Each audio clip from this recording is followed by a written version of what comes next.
Say it. Of succeeding at failure. There, yes, a career of succeeding at failure. This guy, he's been around since. Oh, what did I see? You started out as Little Elvis way back in the day. Oh yeah, 1980, somewhere around that time. Yeah, somewhere Oh 80, wow, 81. up in the Yeah, uh, up in the Catskill Mountains in New York, if y'all remember, Dirty Dancing. Ready Dancing. Yep, Yeah, actually, that was him. yeah, yeah. I was the baby in the corner, unfortunately. I thought nobody put baby in a corner. They did to me. Right on. So, you got your start as Little Elvis. Who encouraged that? It wasn't, well, my parents definitely. My father was a musician in the 60s and 70s. And so I just grew up around music. Like my dad's band used to practice in the basement and everything, and I would just go down and listen to them. And my parents said that I, like around 2 and 3 years old, I just started singing around the house and mimicking the moves I saw like on television, like with Elvis. My mother was a huge Elvis fan. So we used to go to the Catskills on vacations, and they used to have these little shows, and I would get, the rhinestone suit and everything, and go up and perform as little Elvis, and that kind of started the whole downward trajectory for the rest of my career. Basically, that was like the highlight. Right on.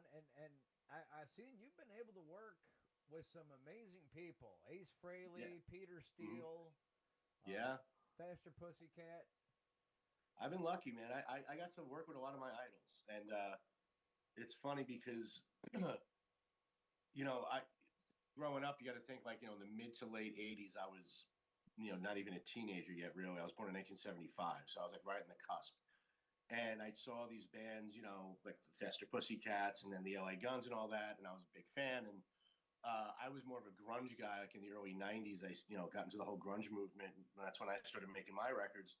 And then when I moved out to Vegas in 2009 and got back into doing music, all of a sudden I was jamming with all these guys. Like looking over at the stage, I go, "There's Brent Muscat. He was on my fucking wall." And so Right. I mean, it was kind of surreal, and it definitely it humbles you at certain times because you're like, I can't walk around thinking I'm big shit because I'm not. These guys are, and they wanted to jam with me, so that was pretty awesome. Right. That's what I say all the time. I mean, who the fuck am I? Right, right, yeah. So, what inspired? You went from New York to Las Vegas. Well, let's see. So I was in New York until my early 20s.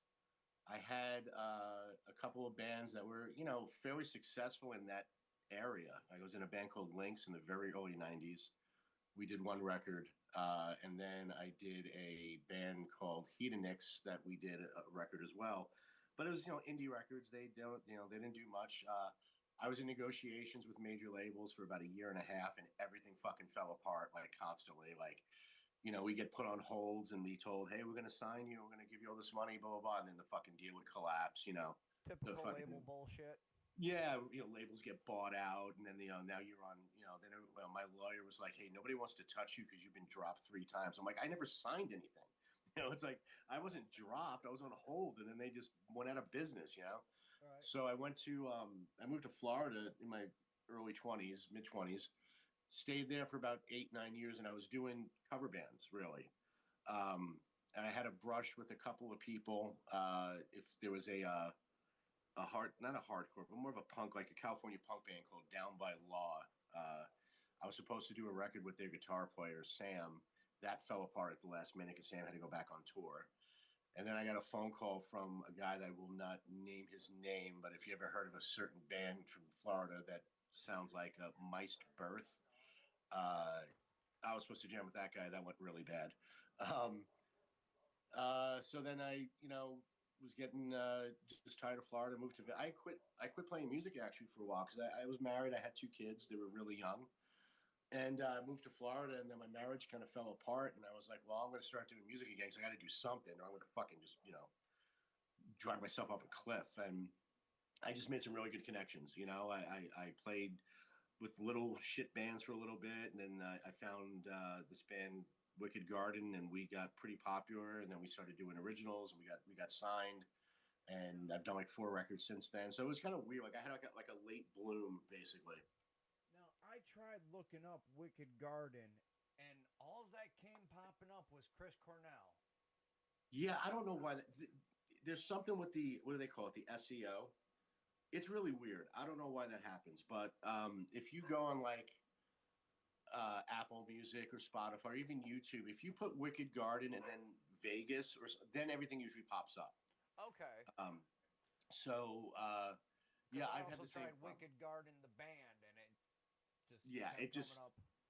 everything comes up weird. I'm not smart enough to understand how the internet works. I just know how to get porn. Like that's about it, you know. But I do know that that's been a problem with us for years. I Like think I even think when I think everybody on the internet knows how to get porn.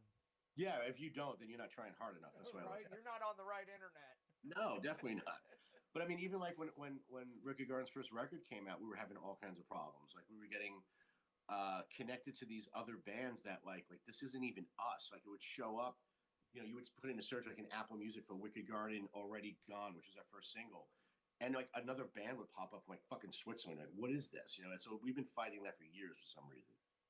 Right. Well, and now with everybody has a band on YouTube, it's Yes, makes it that's a the lot big thing.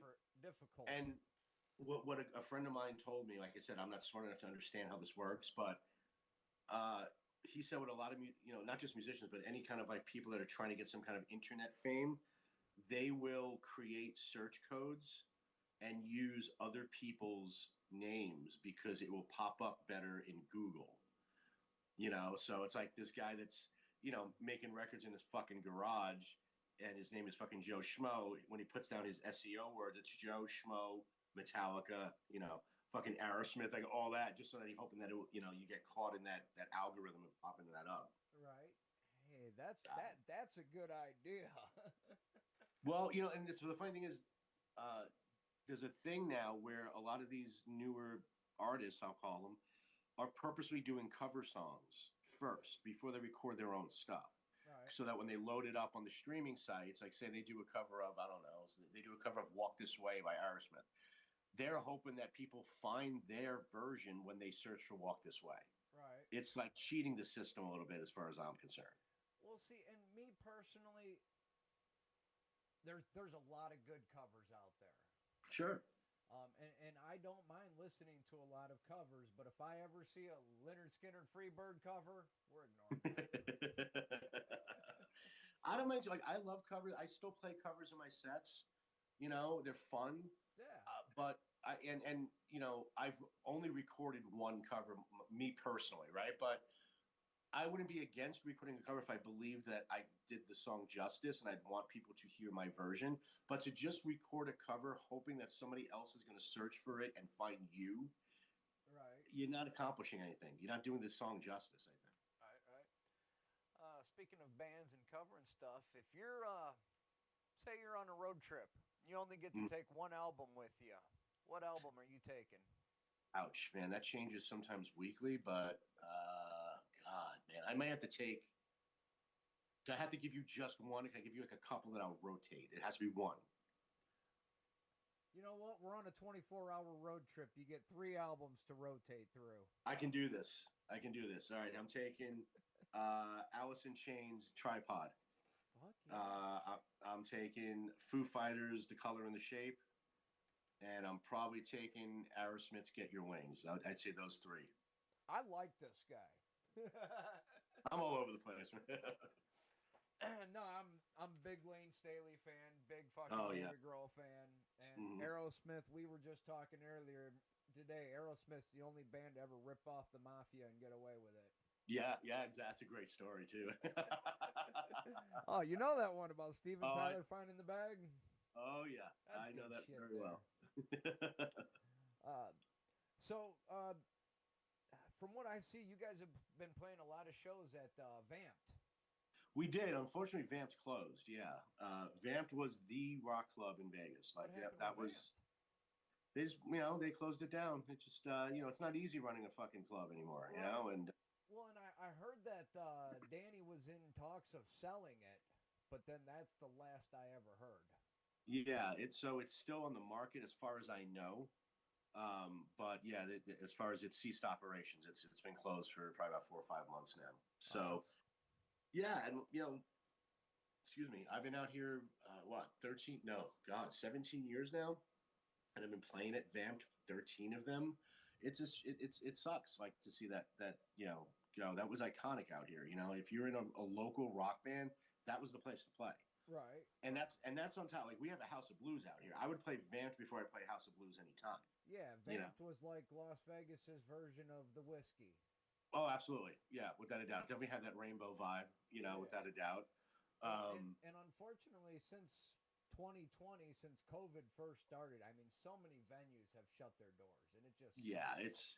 and I mean it depends obviously location where you are. Right. Vegas got hit really hard with COVID. They shut us down for months, and this is a town that survived on being 24 hours. And then when you go from 24 hours to zero, it's hard to come back from that. And Yeah. then once the venues started opening back up, the pay dropped dramatically. The Even the talent acquisition dropped. They instead of looking for bands that were a little different, or there was like, no, can we get another fucking Scorpions tribute band in here? Like that's what it became. You know, Right. they were trying to hit. Well, what can we guarantee is going to bring some people in? Tribute bands, cover bands, they always bring people. So they would bring them in, and the problem is that how many times can you see the tribute band? Like that's the whole thing. Like, don't get me wrong, I like some of these bands, and like I love the Who, but I couldn't see a Who tribute band once every 3 months because it's the same show. You know, Right. It'll just it's not drive like they're you doing new nuts. material. Yeah, legacy bands are a legacy for a reason, right? They have a set amount of material that you're hoping to see. You can only see it so much. Right. And I think a lot of the club owners kind of learned that the hard way because you started seeing the dwindling returns of these tribute acts. And now, get me wrong, I want to be very clear. I am not knocking these tribute acts. Those guys and girls are talented as fuck. It is not easy to do a tribute act. I've done them. It's more work than sometimes it's worth. I So I'm not knocking them at all. They have every right to exist, and I hope they all do well. But as far as an original music scene in Las Vegas, like it just died with COVID, and that was one of the reasons why. There's maybe 4 or 5 places in town where an original band can play, and they're very small, and it's good luck getting in. It's 8 month right. wait sometimes. It's not easy. Yeah, you say tribute bands. There's one going around, and I saw them, I think, 2 years ago, Mm. and they're called Jump, the Van Halen The Van tribute. Halen show, Yep, yes, yep. yeah, Amazing. fantastic, absolutely Yes, fantastic. Yeah, I almost felt like I was at a Van Halen show. yeah, yeah, great. And like I said, I don't knock any of those guys, man. Like, I couldn't do a Van Halen show. I couldn't do any instrument of a Van Halen show, and I Right. play all of them. So I give those guys a lot of credit. I really do, but it's just not something I can do. You know. Yeah, yeah. You're a multi instrumentalist, and on the Chemical Tribe. Yeah. How many instruments did you play on that? So, okay, right now I'm only basically playing, singing and playing guitar. Okay. The Okay. other guys, the other guys in my band, I got another guitar player, I got a bass player, I got a drummer. They all play it. I did a solo record a few years ago called Candy at a Funeral. And I did most of the guitars and I did some of the bass on that. I didn't do any drums. I prefer to have a professional drummer in there because I stopped playing drums regularly probably 30 years ago. So it would just been a fucking nightmare.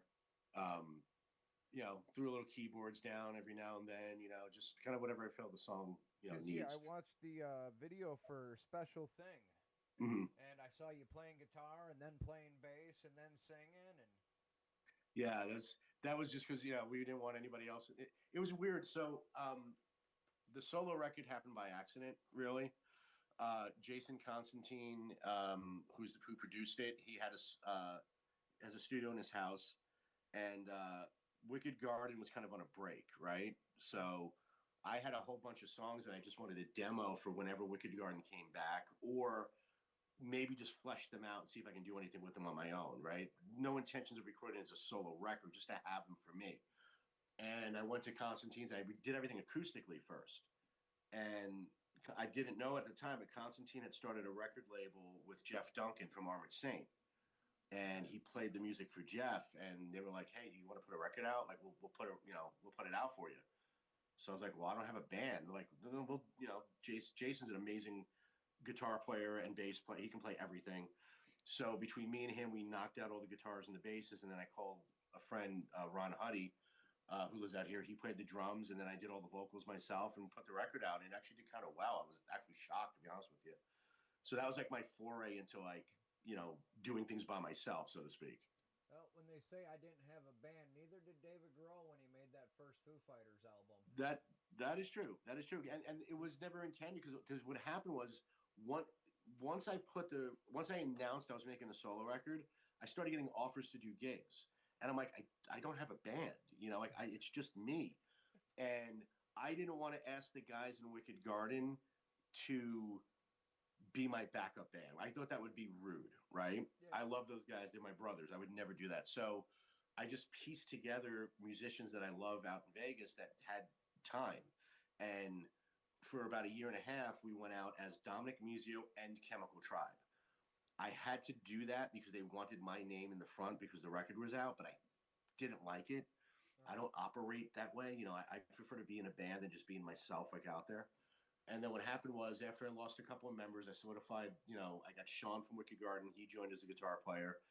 Matt Norcross is my drummer. Matt was the original drummer of the Killers like 20-something years ago. And then John Robinson's my bass player. And I decided when we started recording, I don't want this to be another solo record.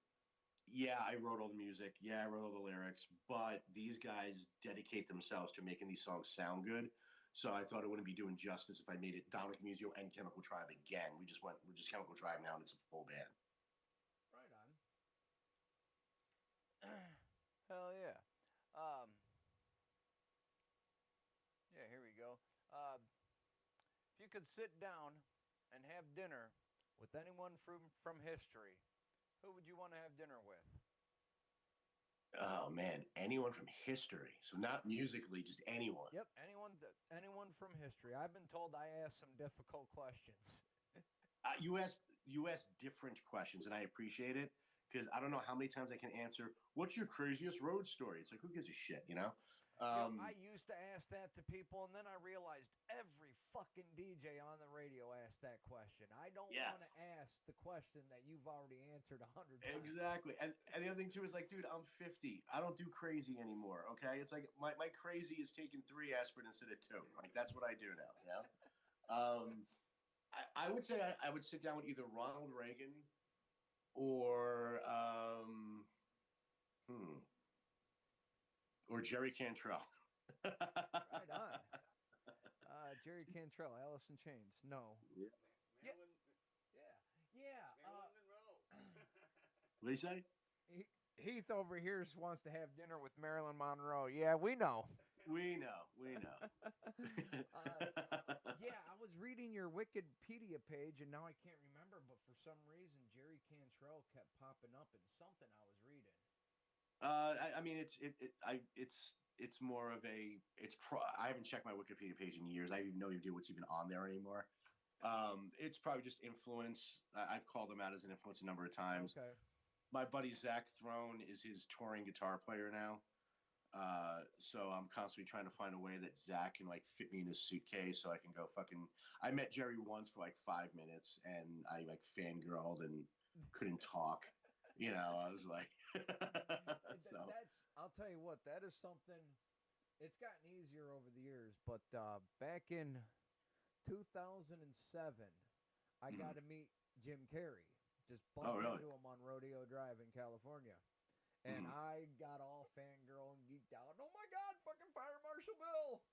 and coolest guy ever just put his arm on my shoulder and he's like, "Hey dude, I'm just a person." I'm like, "Yeah, but you're fucking Jim Carrey, dude. You're fucking Lloyd Christmas."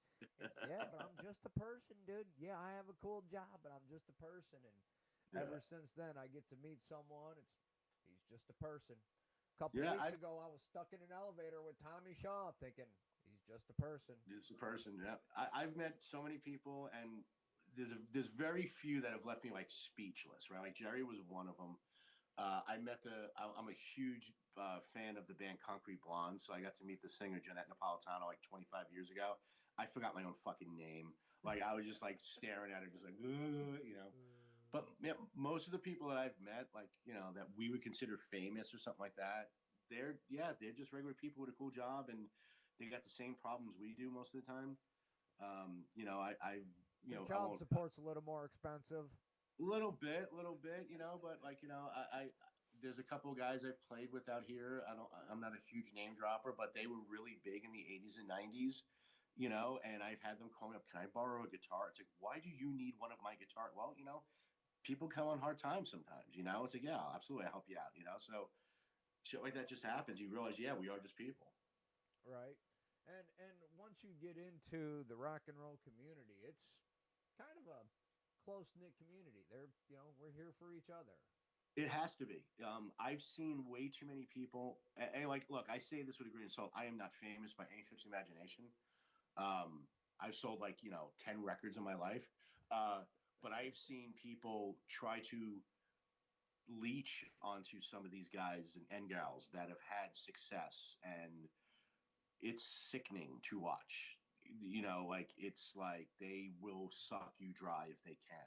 So you Right. have to be, if you're lucky enough to be put into the inner circle, then you should just fucking like just respect the fact that they let you in there, because Yes. not everybody can handle it. Sit back, smile, and enjoy the ride.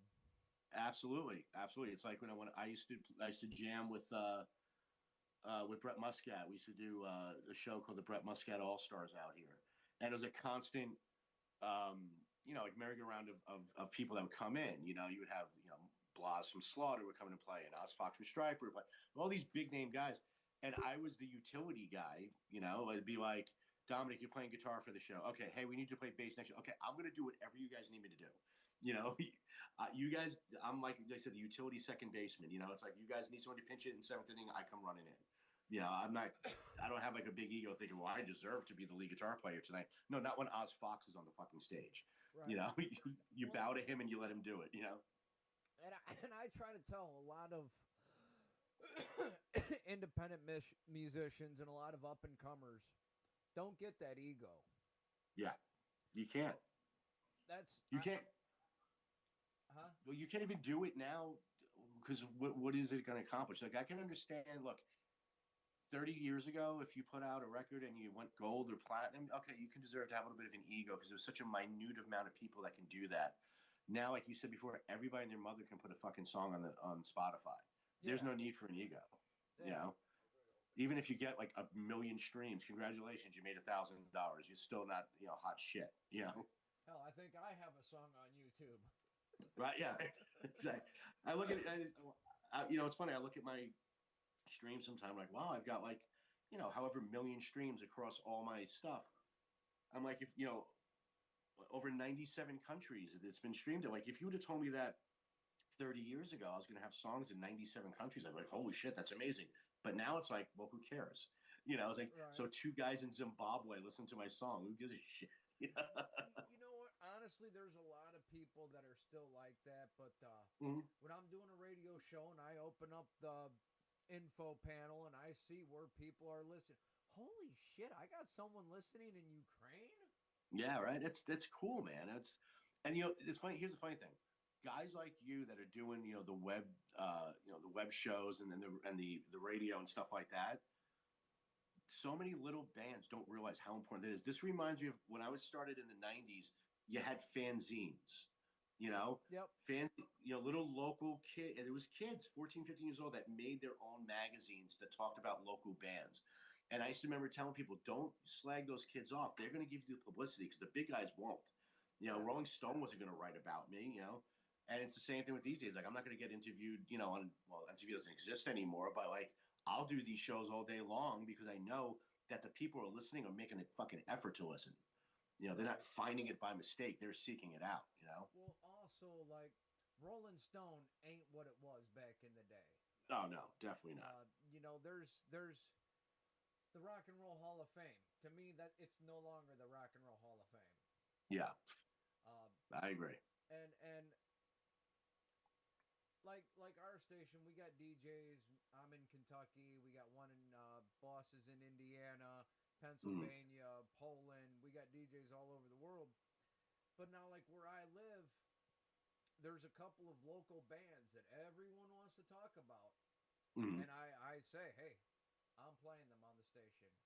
yeah. So those bands that you're not hearing on the radio, like very soon here, we're gonna have Dominick Muzio. I'm gonna get the music and put it into the rotation. Nice. So I Thank mean, you.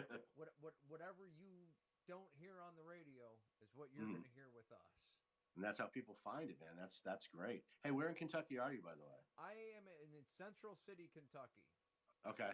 My ex-wife was from Winchester, so I'm pretty familiar with the state. Right outside of Lexington, Okay, that's on the other side of the the other state. side. Yeah, yeah. Yeah, I'm in between Nashville and Evansville, Okay. Paducah and Fort Knox. Right. You're right in the middle. You're like in the four Yeah, corners, like of everything. Yeah. and this I always place say this. sucks. You know what? Let me tell you something. I tell people this all the time. Kentucky is one of the best kept secrets in this country.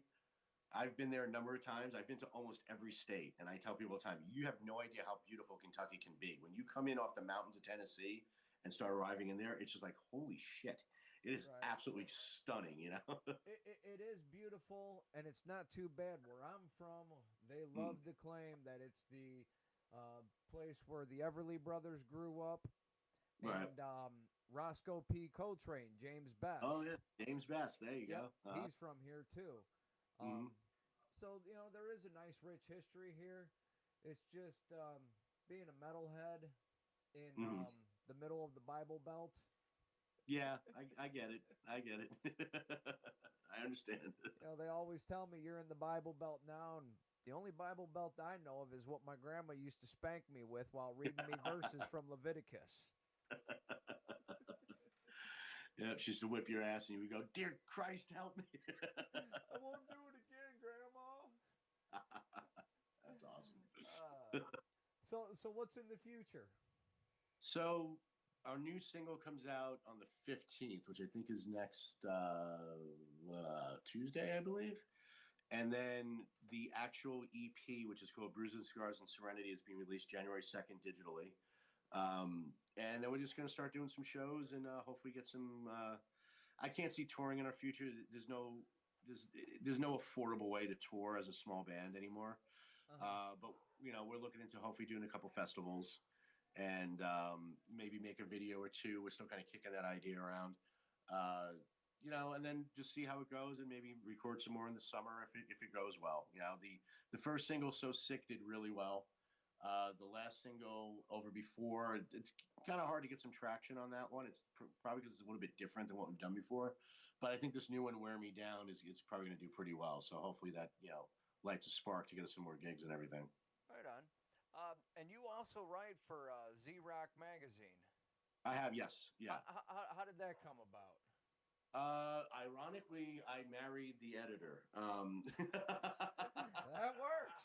My wife is one of the founders of that magazine. We met, God, 12 years ago almost. And we were just friends. She was covering my band. She was covering Wicked Garden shows. And we just got to talk. And I said, I used to do music journalism too. And I did radio and blah, blah, blah. And she's like, do you want to write for us on occasion? I said, sure. So I started doing record reviews and some live show reviews. And then they asked me to write a column. So I did a column called Going Wood, How to Fail in the Music Business. And then it just got to be a little bit, after Wicked Garden got a record deal, it got to be a little bit too much. I had to kind of pull back from it. But on occasion, I'll still do like reviews for them and stuff like that. Right on. Yeah, that was what I read was part one of something. Is the promoter name still sound like Rick? All of them. They all rhyme with Dick. Every single one of them. It is unbelievable. I can read off 30 promoters I used to deal with in New York, and they all rhymed with Dick. It was unfucking real. Right on. All right. Well, shit, dude, it's been a blast hanging out with you. Yeah. We got 30 minutes under here, so are we still a raging alcoholic? No, sir. I especially not now. I was diagnosed with diabetes a couple of years ago, so I don't drink anymore. But I really cut back drinking right when my kids were born, about 25 years ago. Well, congratulations. I'll give anyone Thank you. props on that. I always say I'm the ultimate enabler, and that Mhm. includes if someone wants to quit. Right. I appreciate it, man. No problem, brother. I appreciate you chatting with us, man. And yeah, I'm gonna tell Dave we want to talk to you again. Find out what's Yeah, man. going on. Maybe sometime next summer or whatever. We'll Absolutely. figure it out.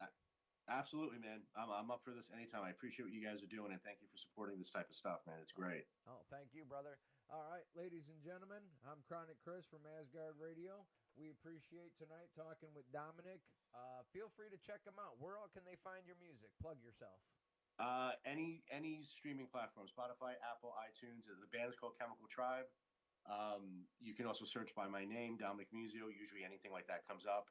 My old Wicked Garden stuff is still up there as well. So stream it all, like it, share it, tell your friends. Hell yeah. All right, ladies and gentlemen, I will catch you guys next time. I'm not going to be on air this weekend because we're going to be up in Chicago for Acid Bath, but I'll be back in the studio next weekend. So tune in and stay metal, motherfuckers. Dominick.